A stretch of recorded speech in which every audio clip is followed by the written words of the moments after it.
Assalamualaikum warahmatullahi wabarakatuh. Kepada yang terhormat Bapak Ibu dosen dan guru penguji ujian kinerja PPG dalam jabatan batch 2 tahun 2025. Perkenalkan, nama saya Lia Aryani.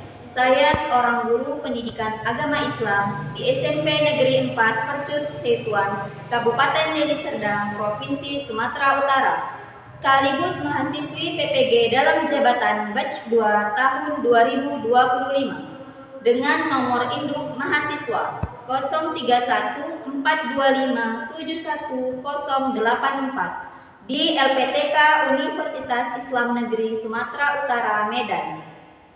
Pada hari ini, Selasa, tanggal 7 Oktober 2025, saya akan melaksanakan praktik pembelajaran di SMP Negeri 4 Percut Setuan.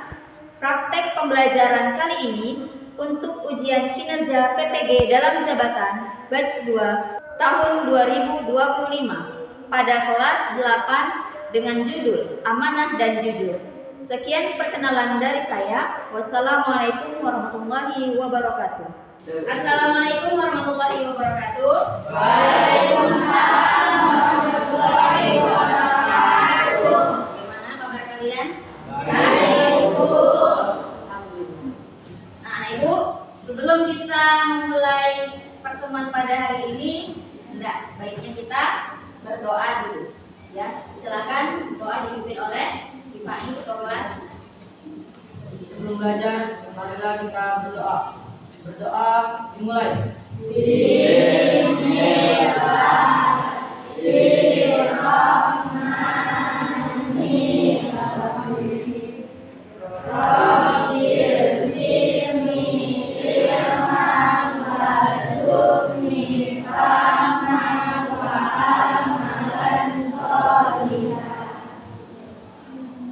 Doa selesai.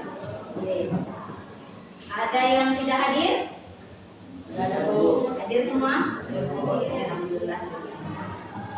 Baiklah anak Ibu, sebelum kita belajar, mari kita sama-sama menyanyikan lagu wajib nasional dulu. Garuda Pancasila seluruh bangsa.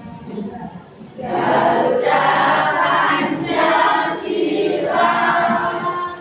akulah pendukungmu.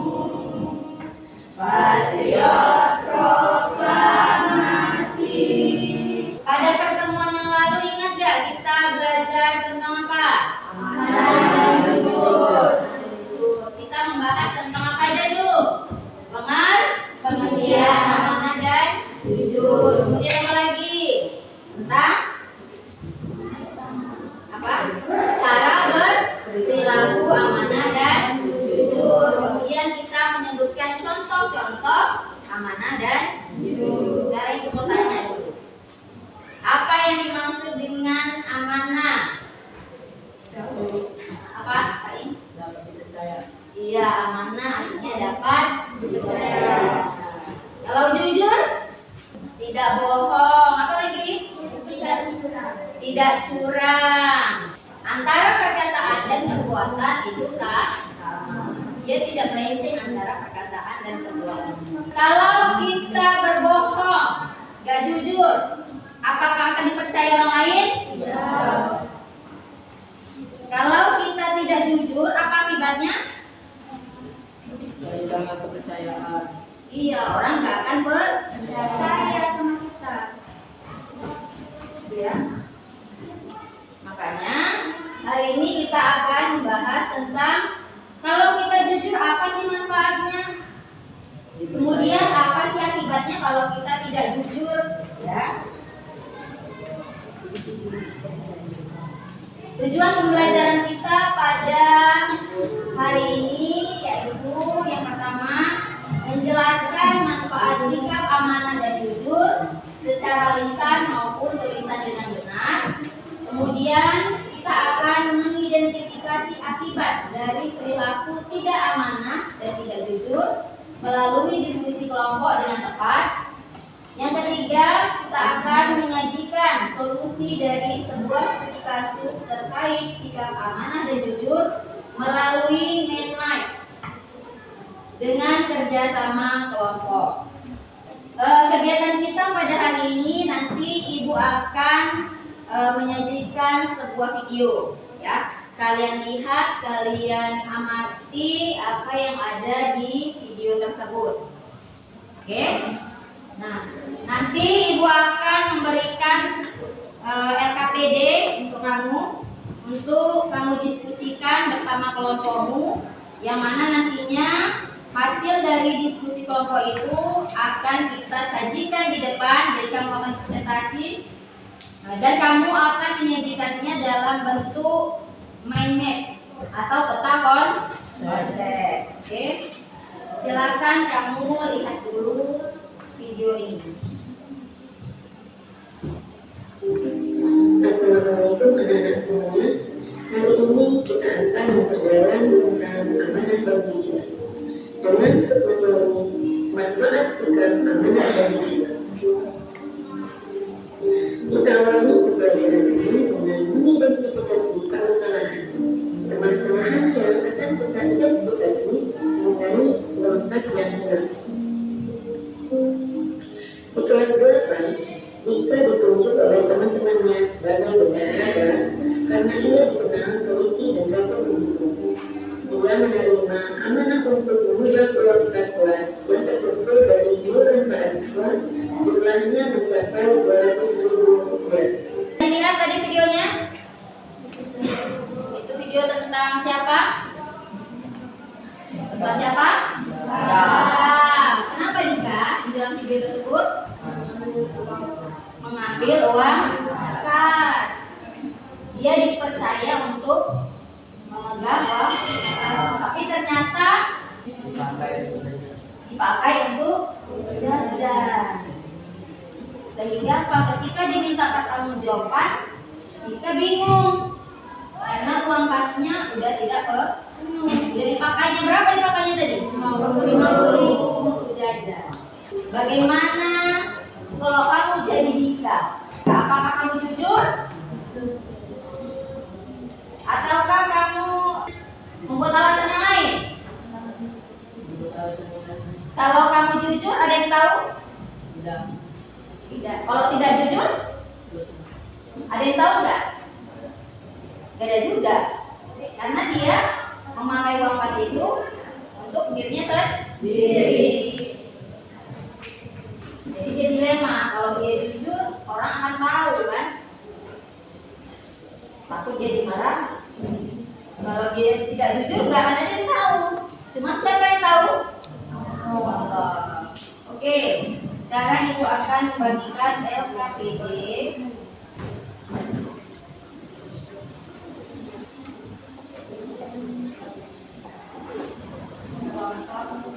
Nah, di dalam LKPD itu sudah ada kasus. Jadi macam-macam kasusnya, macam-macam yang akan kami identifikasi kasusnya. Jadi Ibu minta kamu diskusikan dengan kelompokmu, kemudian kamu tulis jawabannya di lembar yang sudah disediakan, ya. Dan itu kan Ibu ada masih lembar 5. Jadi kamu buat nanti peta konsep di situ untuk kita presentasikan di depan. Oke, bisa dipahami? Silakan kerjakan.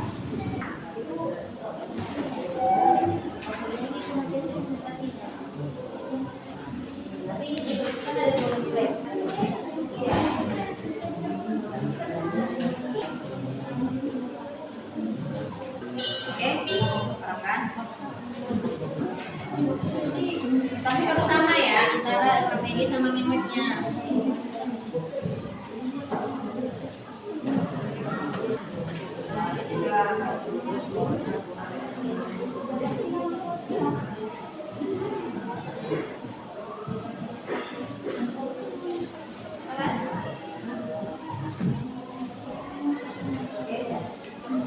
Baiklah, sudah selesai? Oke. Kalau sudah selesai, maka saatnya kita presentasi. Tapi sebelum presentasi, Ibu mau kita ice breaking dulu. Ya. Nah, ice breaking kali ini minta. Ibu minta. Kalau ada kata-kata ibu minta, berarti kamu melakukan apa yang ibu minta, ibu perintahkan. Paham? Oke, kita mulai. Berdiri semuanya.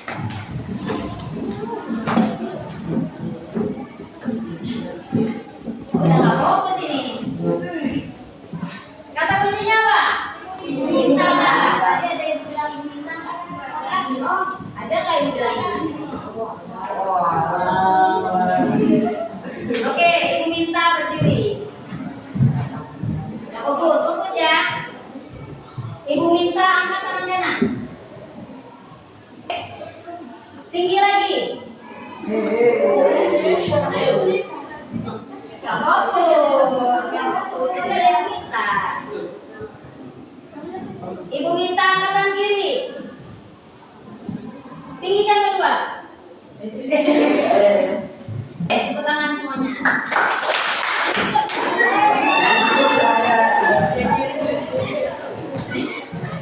Ibu minta tepuk tangan semuanya. Silakan duduk. Oke, ini udah fokus ini. Ibu minta duduk. Udah fokus? Kalau ini ibu minta kalian untuk presentasi ke depan. Kita mulai dari kelompok 1. Silahkan maju ke depan. Kelompok 1. Assalamualaikum warahmatullahi wabarakatuh. Waalaikumsalam warahmatullahi wabarakatuh. Kami ingin mempresentasikan Kami dari kelompok 1 ingin mempresentasikan hasil diskusi kami yang tentang tema uang kasila. Masalah utama adalah kita telah menggunakan uang kas tanpa izin dan sekarang merasa panik karena jika uang yang ada tidak sesuai dengan penggunaan. Akibatnya siswa tersebut akan kehilangan kepercayaan dari teman-temannya. Guru akan merusak reputasinya. Jika manfaatnya adalah ia akan dipercaya oleh orang lain, memiliki hubungan yang baik dengan teman,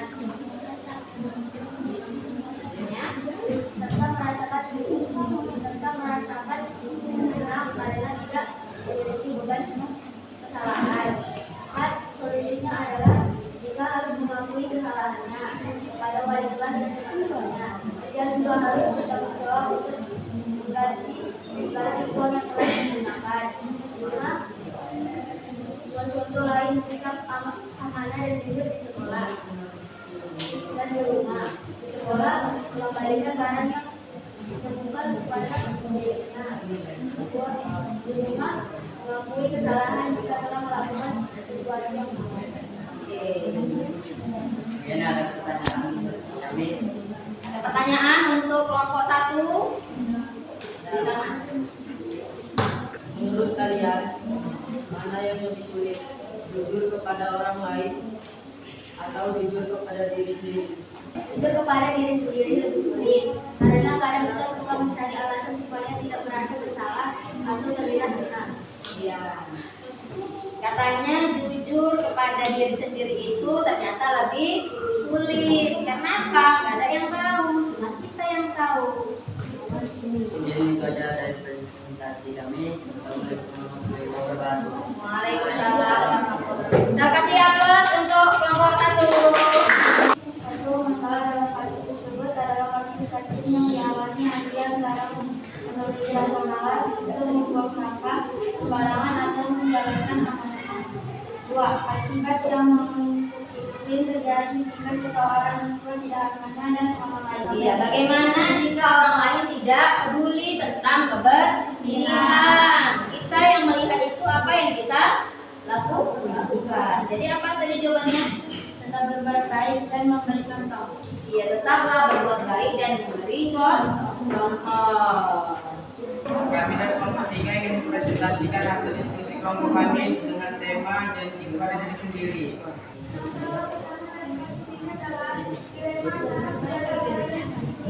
Kepada kelompok 3, silakan. Kita akan kepada diri sendiri. Apa Apakah malas belajar juga termasuk tidak amanah kepada diri sendiri? Termasuk tidak amanah, karena tubuh dan pikiran kita adalah titipan Allah. Kalau kita malas belajar, berarti kita tidak menjaga titipan itu dengan baik. Warahmatullahi wabarakatuh. Waalaikumsalam warahmatullahi wabarakatuh. Kami dari kelompok 4 ingin menyampaikan presentasi hasil diskusi yang berjudul Rahasia Sahabat. Satu, kadang menghadapi dilema antara menjaga amanah sahabatnya. Apakah ada yang ingin bertanya? Bertanya? Saya. Saat kita menyimpan rahasia yang ternyata bisa membahayakan dirinya, apa yang kita harus berdiam? Tidak boleh diam, kita harus menceritakan ke guru atau orang tua agar bisa membantu menyelesaikan masalahnya.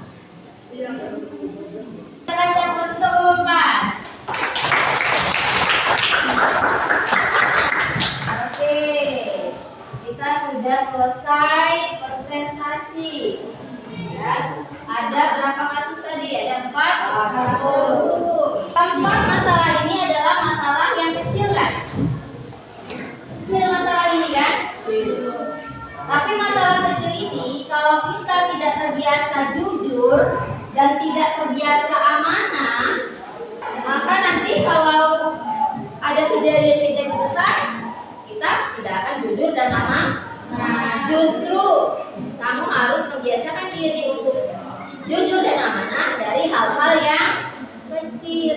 Sekecil antara memilih antara belajar dan main.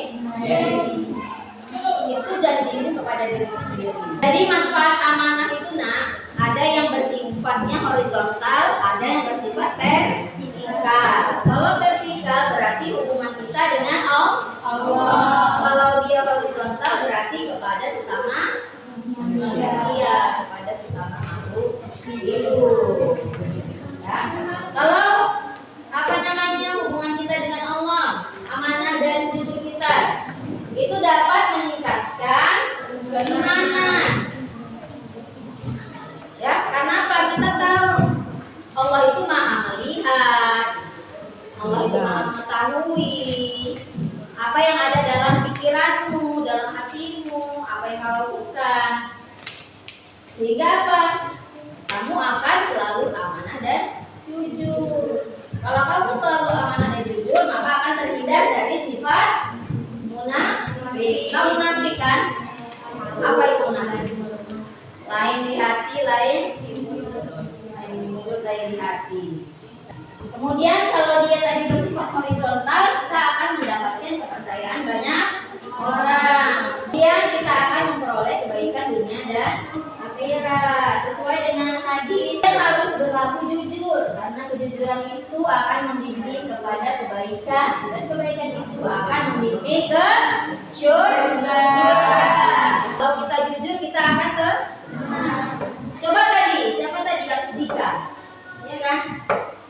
Kalau dia tidak jujur, dibilangnya lah uangnya itu hilang, padahal dijajankannya, dibilangnya hilang, orang lain percaya aja, tapi dia kan pasti tidak tenang hatinya, karena dia sudah berbohong. Itu pasti akan terkenang sampai kapanpun kalau dia pernah membohongi dirinya sendiri dan orang lain. Selanjutnya, kalau kita tidak jujur, akan banyak dampaknya. Orang tidak akan percaya. Apalagi merusak hubungan sosial. Tadi merusak hubungan sosial. Sumpah si Pajar, kasus yang keempat, si Pajar menceritakannya lah rahasia dari kawannya tadi kepada orang lain. Apa yang terjadi? Otomatis persahabatannya akan rusak. Udah gak berkawan lagi nih si Pajar sama temannya tadi. Ya, karena apa? Itu udah dibocorkannya rahasianya. Kemudian merusak karakter dan reputasi pribadi. Karena apa? Seorang yang suka bohong akan dicap sebagai pembohong. Satu kebohongan akan muncul kebohongan yang lain.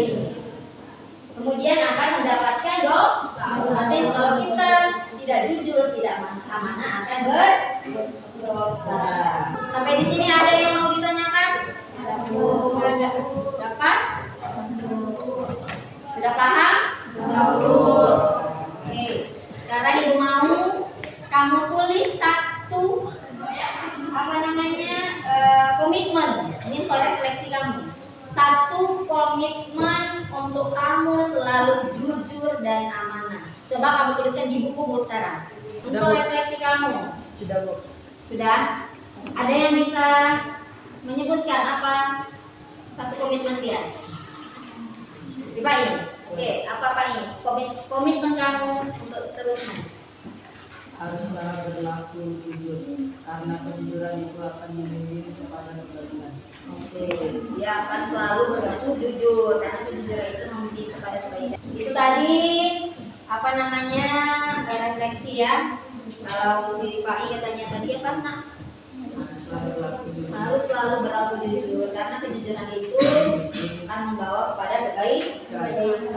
Ya, ini pesan untuk kamu semua. Ingat nak, kejujuran adalah cermin harga dirimu dan amanah adalah kunci kepercayaan orang lain. Nilai tinggi itu bisa hilang, harta juga bisa habis, tapi kepercayaan yang lahir dari sikap jujur dan amanah akan selalu melekat dalam hidupmu.